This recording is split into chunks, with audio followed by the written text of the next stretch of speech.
Welcome back. And today I have a guest who is calling in, and his name is Johnathan Quinton. And Johnathan is a multimedia artist and cosmologist who was born and raised in New Zealand and has spent over 30 years investigating and applying sacred geometry, and presents his work internationally. The studies that you've done about sacred geometry in our lives and in our realities. Yeah, well, so sacred geometry is a universal language. It describes the inner workings of nature and the intrinsic order of the universe. It shows how diverse and contrasting elements can be integrated into a harmonious whole while still retaining its own uniqueness and individuality. And it's a way that we can connect with the greater whole, how we can move with natural time, and how we can tap into more of our potential. Most of us only express just, a small portion, even a small percentage of our actual potentiality, just because of the way that, things are structured. We've been so brainwashed and indoctrinated and polluted and all of these things, which go to cloud, our true reality, our true realization of the power that we contain within us as individuals. Right. And sacred geometry is the key that can unlock this, because sacred geometry, it works in the sense of frequency. It has the harmonic frequencies that can awaken certain processes within us that have been dormant for virtually our whole lives. And it's been used this way for thousands of years, by the way. All the ancient schools of initiation and mystery schools, the advanced civilizations, all use sacred geometry as an integral part of the journey towards self-realization. Can you give us an example of how it's been used? Well, the most obvious example comes through the architecture of the amazing structures, the pyramids, the temples, the mosques, the cathedrals, these amazing temples that have been built around the world, in some cases thousands of years apart, in some cases the civilizations existing thousands of miles apart and not knowing of each other's existence, yet they've all tuned into the same harmonic ratios and proportions, which have been translated into the different styles of architecture. But if you take, if you break them down to their constituent parts, even though they look very different, you break them down to the mathematical properties, and you'll see that, the Egyptians, the Aztecs, the Tibetans, the Greeks, all of these advanced civilizations existing at different times apply the same sacred geometric principles in their architecture, and they also included it in their iconography, their art symbology, as a way of engaging with this universal language, this language of light and frequency and harmonics. And it's a means of opening up to the unified field, right, and to experiencing the unity and oneness of all of creation. Right. And I remember, at the evening when both you and Nassim said very similar things. One about the macrocosm and the microcosm being the same in terms of the macrocosm of the spiraling galaxies and how the planet spirals through space, and our DNA is a spiral also as it moves up, and the genes are attached to these spiraling lines of DNA. So we are no different than what we see outside of ourselves when you look into the microcosm of our being. Yeah, that's a good point, actually. And the spiral, for one thing, the spiral is the most common shape in nature, mm-hmm. because the spiral is actually the reconciliation of opposites, of contraction and expansion, and it does both simultaneously. And also, like you were saying, from the microcosm to the macrocosm, the same set of laws apply at every scale, including and especially within us, because universal intelligence has designed itself into each one of us, and our human form is established upon the same set of principles found on every level of creation. We are made from the same elements as the rest of the cosmos, and we're spiritual beings mingling with dust from the earth in order to have a human experience, and it's geometry that organizes all of this. And essentially we're the epitome of the evolutionary cycle, and include within us the essence of all that has gone before us. Mm-hmm. And back to what you were saying, we're a fractal hologram of this multidimensional universe where the whole is reflected in the part.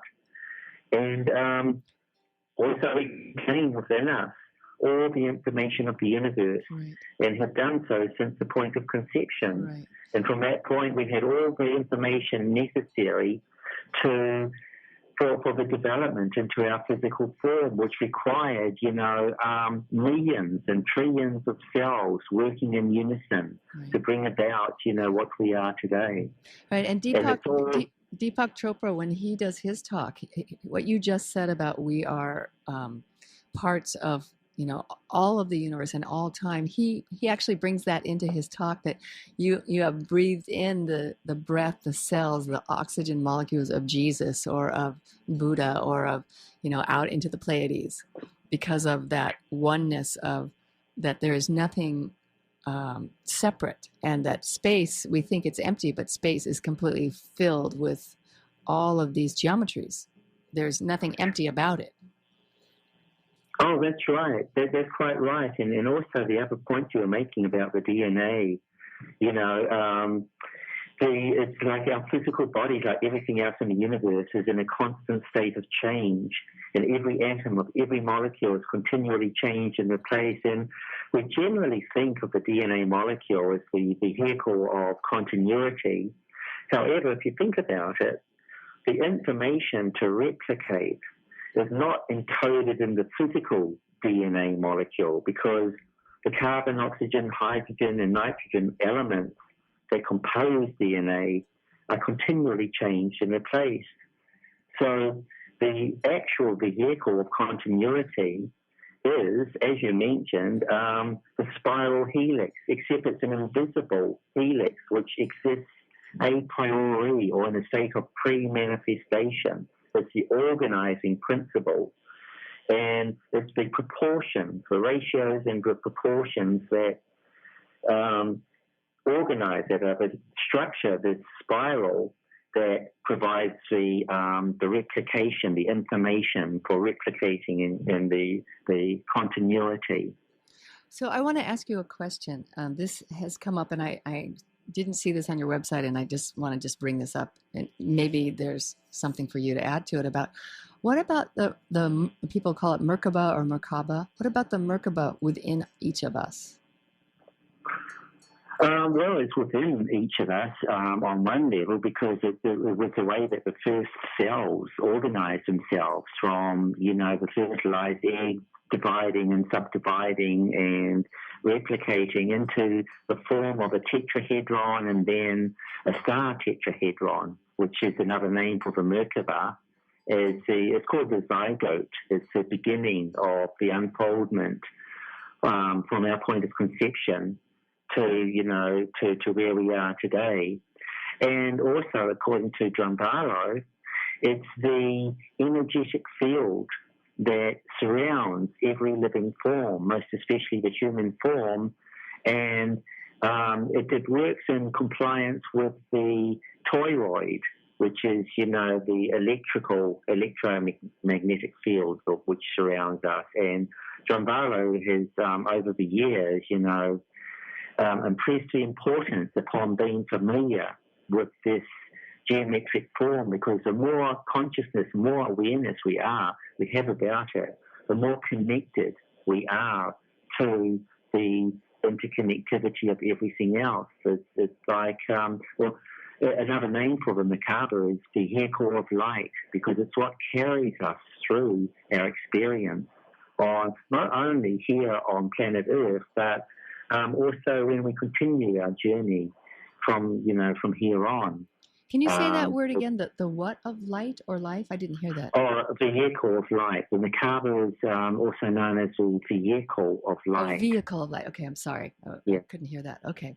So one of the things that Nassim said, and Drumvalo kind of expresses also recently, he was talking about the atomic structure of an atom, and how the atom is a black hole that is filled with infinite possibility.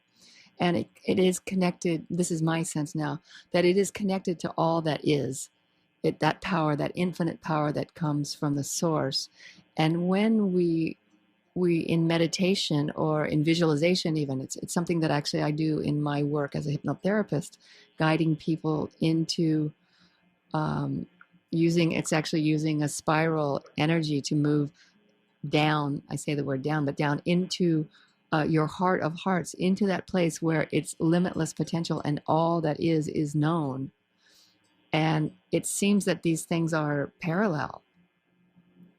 The energy of the macabre, the energy in the black hole of each atom, it seems like such a powerful connection.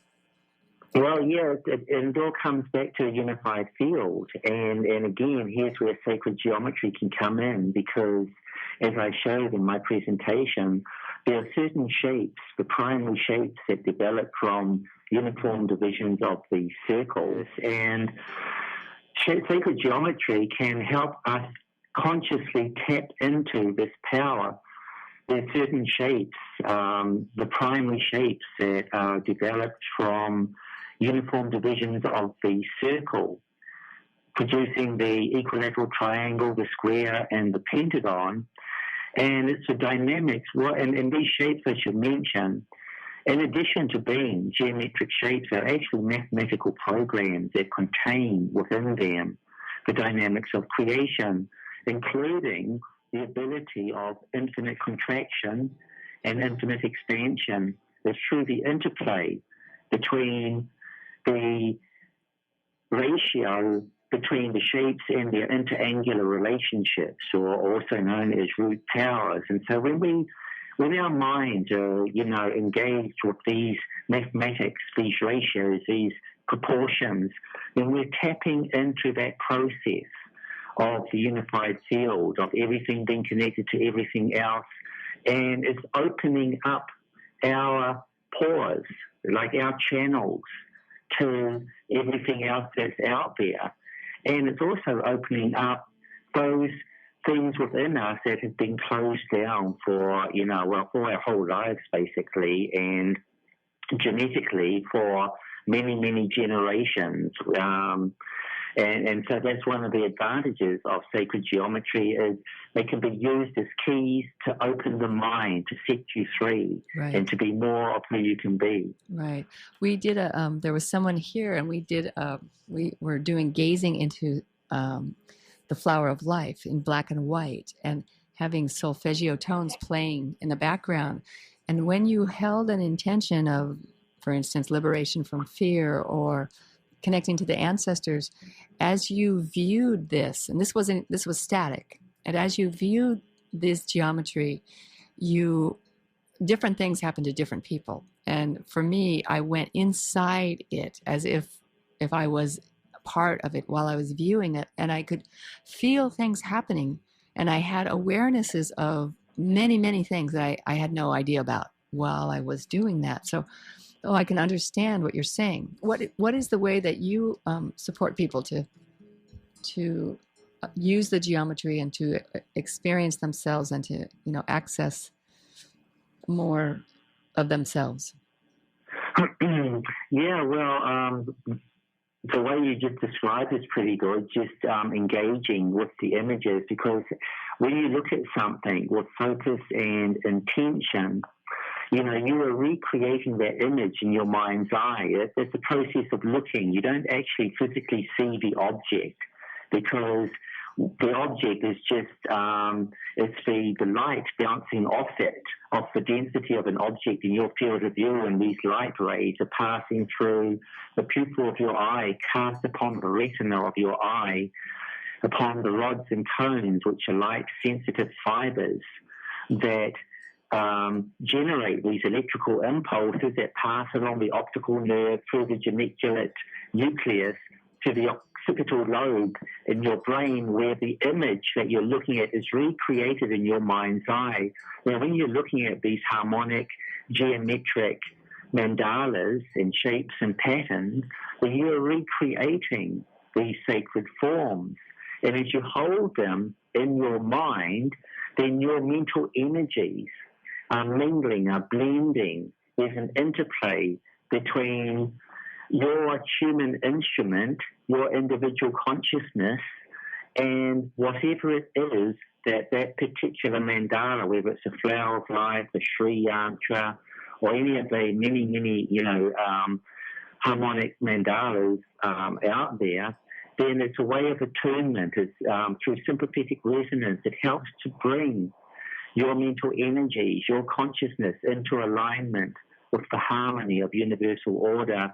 And the more you do it, the more of a relationship you develop, and the more conscious engagement of your mind with these processes, then the more it takes root into your consciousness, and the more it helps to bring into balance what is out of balance. Wow. So we can do that. Now, I know on your website you have a lot of your paintings. If someone wanted to do that, what we're suggesting, would it work even gazing from their computer into your art? Yes, it would. So that could be really, really powerful. Definitely, yes. And then also on my website, I'm getting a lot of feedback here. Also on my website, I have a section of DVDs, and the DVDs are actually the mandalas set to animation and synchronized to music. Yeah, and the DVDs, if you didn't get to go to his talk, the DVDs are incredible. The art is amazing. We got DVDs also, and it's just wonderful to really be present with. Yeah, so there's lots of ways, and another really powerful way is to draw the mandalas yourself. Some of them are quite complex, but some of the more simple ones, just by the act of drawing them, you're actually kinetically engaging with the essence of these patterns. And so it's more of a mind, body, spirit experience, because your hand is following the processes and the procedures that bring about these patterns from nothing into something. And it can be possibly one of the most powerful ways of ingraining these geometries and these harmonics into your consciousness. Oh, that's great to know. That's really wonderful. And I want to just tell people that you were here and doing things here, but you have coming up on Maui on Friday, March 2nd, from 7 to 9:30 p.m. You have an evening presentation, and on Saturday, March 3rd, from 2 to 6, you also have an afternoon workshop. Do you have a location for that? Yes, it's going to be at Studio Maui, and I think that's in Haiku. I'm not sure. Yes, it's in Haiku. Oh, yeah. It's in Haiku. Yes. And then now let's see. Oh no, you had your one, The Power of Sacred Geometry, already. That was here. Yes. That was here. So if you get a chance, if you're on the outer islands and you get a chance, really, it's really a wonderful opportunity to experience Johnathan's work and what he has to say. And it's quite wonderful and very, very expansive. And I hope we get to have you come back another time. Oh, I'll definitely be back. Yes, my heart belongs in Kauai. Good. I'm so glad. Well, thank you so much for calling in and sharing with us about sacred geometry and your gifts. So if people want to have really a good look at what Johnathan Quinton is doing, you can go to his website, which is sacredgeometry.com.au. And if you want to talk to him while he's still on island, you can reach him at 831-428-3514. So yes, hopefully you can, if there's a signal at the time you call. Can they reach you through your website? Yes, well, my website has my email, right. So I can give you that as well. Okay. So. And an email address to reach me at is Quinton, spelled Quintin, at yahoo.com. Great. So there's a couple of different ways to reach you. So thank you so much, and have a beautiful day. Thank you. And we'll talk to you next time you come. Look forward to Yes, lovely. connecting with you again.